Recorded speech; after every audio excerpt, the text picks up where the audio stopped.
Hello everybody, welcome to another reaction video. I am Robelle Autonomy, and today we're looking at Wuthering Waves. Alright, it's the Resonator Combat Showcase 4. I don't know who this is. Do you guys know who this is? I don't think this is the character in the game. Alright, jokes aside, we are looking at Iuno. And for everyone that is wondering what I just did, please play the new story, it's really good. Anyway, with that in mind, let's hop right into this. We're going to be going over it, not like frame by frame, but we're going to be pausing and looking over everything just to see what it has to offer. So let's hop right into it.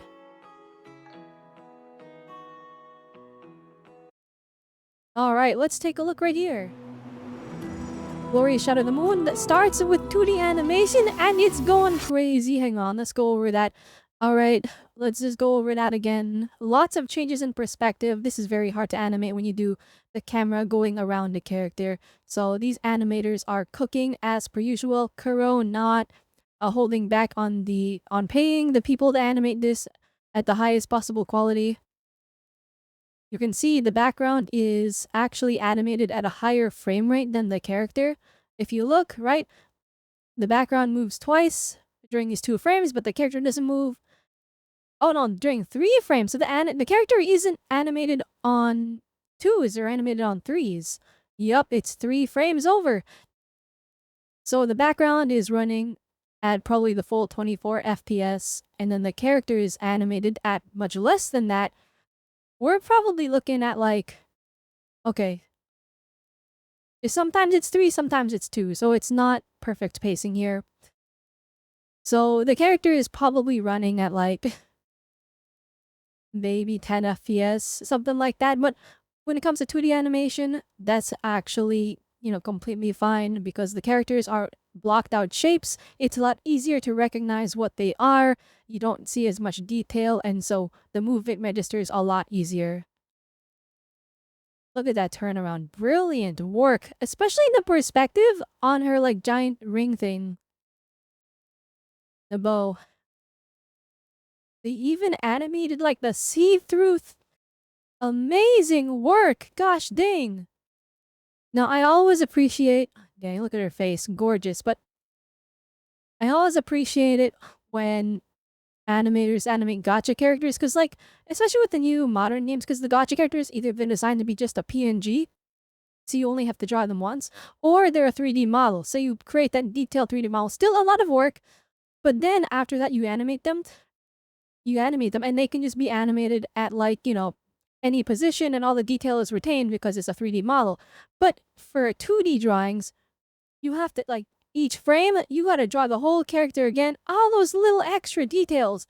And so when you see gacha characters animated, and gacha characters, because of their perceived value, they have to be super duper detailed. Gacha players are so picky on how characters look.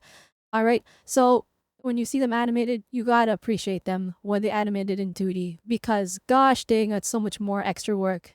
This is a lot more detailed than your average anime character. These characters were not meant to be drawn 500 times, but hey, that's how it is. Gorgeous turnaround, look at her. They even have the lips and a little shine on the lips. That's so much extra detail. And of course, feet front and center because this is the foot character. Alright, go back. We didn't watch that fully in motion, but let's look at it again. That's crazy. That's insane! Now, I will say the 2D version, her, the white part of her dress is covering way less than in the 3D model. Their nose things are just flopping out. That's crazy. There's more. How much 2D animation? This is so much work. Alright, was this sudden? She goes through the loop. They love the close-ups. Like, look how, like, it's not crazy detailed, but they love bringing her really close. They're confident in, like, the face drawings here. Gosh dang, that's insane. I am the and into the live 2D. Like, see, Beast is like baited in one illustration, split into layers, and this is easier to animate because they're just, they're puppet animating it. It's being tweened between the different frames, but that's why it's like, animated a lot smoother. Because they don't have to redraw the entire thing every single frame. Still looks great though. Here is the character. Now we've already seen our gameplay. Kuro Games leaked it 50 years ago. They leaked it themselves. It was I milked up for an entire video. It was like 20 minutes, but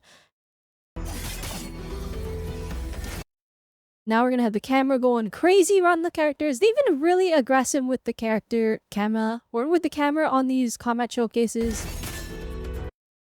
But this time, looks like they're willing to like stay on solid spots for a lot longer. This one's definitely a lot more readable than the Augusta trailer. I feel like I know what's happening. The effects work on Iuno's stuff is gorgeous. I love it. So she has a move where she dives into the floor and it goes in the water, but actually the water is the sky. I have no idea how you even like hypothesize that into existing. Like, how do you even imagine that? I don't know. I hope they focus on that in this trailer, because that was like the craziest animation. It's mind-blowing. Dang, so elegant with the dancing. Like, this character is gorgeous.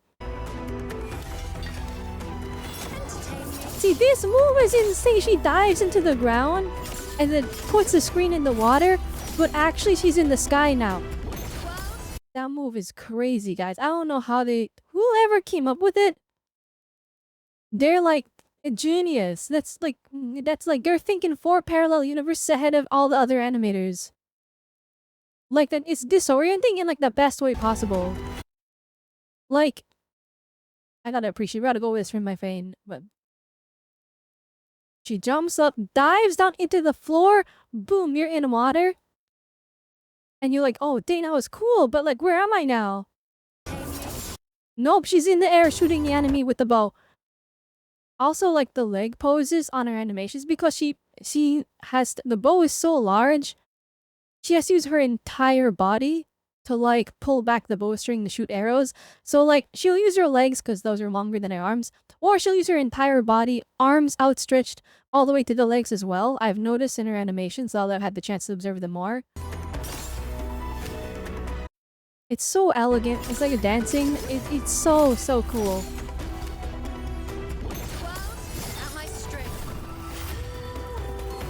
The moon! The moon haunts you! Anyway, here's the foot animation. Yeah, I do find it kind of funny that like people are like, she's the foot character, and like the foot part of the animation is like maybe 1/5 of the total ultimate animation. So really not, I mean, okay. Maybe they are focusing on the foot quite a bit. Wuthering Waves on top of the moon. The flames of fate. Oh wait, here we go. Oh, we're getting story? Let's go! A priestess born in. So she had a regular bull before. Sees what others never will. Dang. The elegance. A warrior. That doesn't have that much armor. Bullseye. From that moment on, the life of Iuno was thus ordained.